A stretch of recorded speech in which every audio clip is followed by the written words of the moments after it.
going on, everybody? Today it is December 18th here in south central Wisconsin, and today kind of getting a start on some habitat work that I wanted to take care of this upcoming spring. Kind of lucky right now. Like I said, we're about a week before Christmas, and we have no snow right now, so it's actually looking like we're not going to have any snow for the next couple weeks all the way into January. So what I'm doing is I'm out today. This is field number 3 from my Switchgrass series. Not sure what video this is, but the last video I took, I believe, was in August. So it's at field number 3. Not sure if you can see it or not, but I'll walk back there. But getting some burning done here, but you can see the switchgrass kind of back there towards the tracks. Like I said, I'll walk up there. But what I'm doing right now is I started right here, kind of on this corner, burning up into the wind. We got a north wind today, and I'm burning this field. So this upcoming spring will be the start of year number 3. So as you can see, this is not a very tall, thick stand.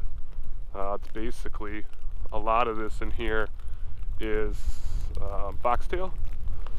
But because we have such great conditions, what I'm doing today is I'm burning this.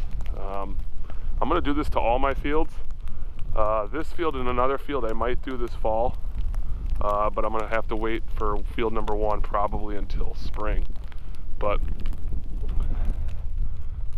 wind was pretty dead. It's starting to pick up a little bit here, but you can see kind of right here in front of the flame, a lot of this is foxtail. Adjust the camera here for you.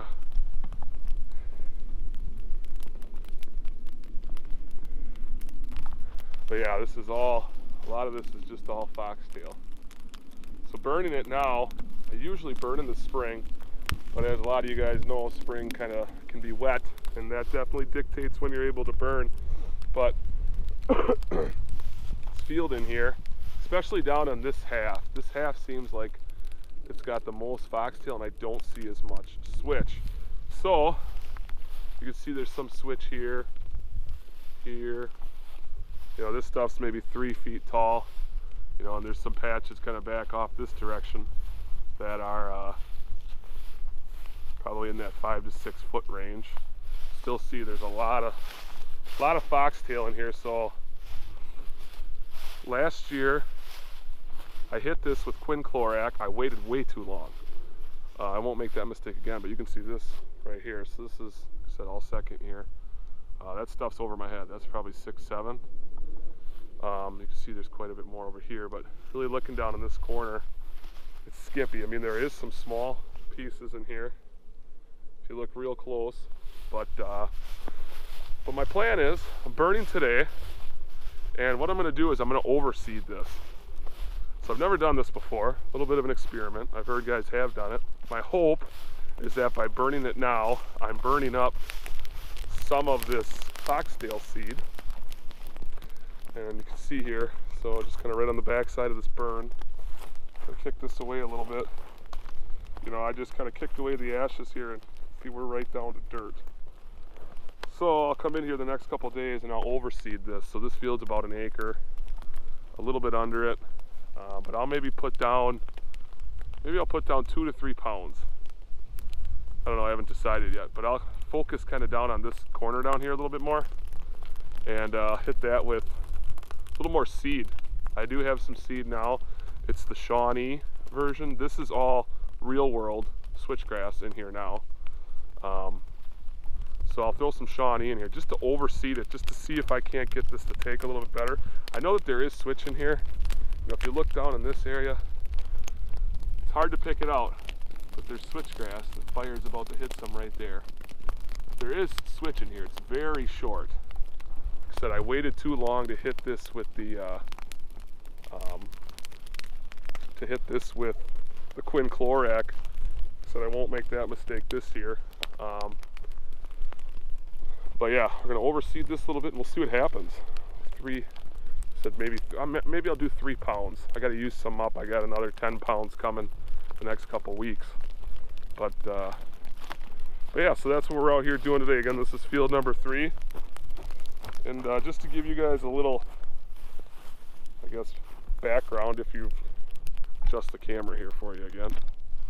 If you guys have never burned, if you're ever going to burn something like this, one, make sure that you're comfortable for one doing it, and burn into the wind. That's the best way to do it. I always burn everything into the wind unless I have to go with the wind. Sometimes in the spring, if it's a little wet, or like after heavy snow, a lot of this stuff gets matted down real flat. It doesn't burn real good. You don't get a real hot burn, but if you're able to burn into the wind nice and slow, it'll actually do a much better burn. But you always start on the downwind side like I did here. You can kind of see the ashes are kind of fluttering out this way, and I'm just burning real slow into the wind. And it's kind of nice, and set yourself up something too if you're doing some switchgrass, planting some area, like an area that I'm planting in a video that I might take today, but got some exciting news. I'm going to share that with you guys on the next video. But in a different area, I'm going to be planting about 2.5 acres. So we'll get that on a different video. But yeah, so burn into the wind. Make sure you contact your local fire department so the neighbors don't see a bunch of flames and call 911. Let them know, and just be comfortable. I mean, all I use a lot of times is a shovel, like an aluminum shovel to put out the fire. You can stomp on it. You can see I was doing that. Or a leaf blower.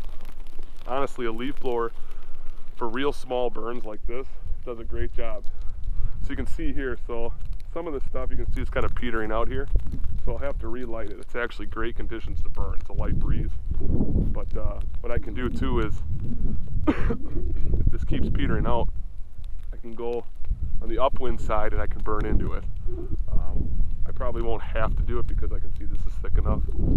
But that is an option, and then that way your fire has no place to go.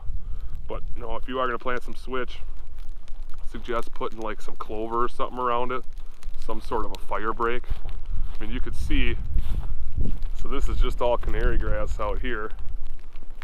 But if this canary grass was 3 feet tall and wasn't mowed, this stuff on a wind like this would burn, and I would never be able to put it out. But if you got 2 people, that is ideal to burn. It's just me today, but I'm pretty confident I can handle this a little bit. As you can see, I'm just stomping these little flames out. So yeah, so this is going to be for field 3, going into the 3rd year. Burn it. We're going to overseed this with, I'm thinking, 3 pounds. We'll see what happens, but that's it for this one. Catch you guys in the next one.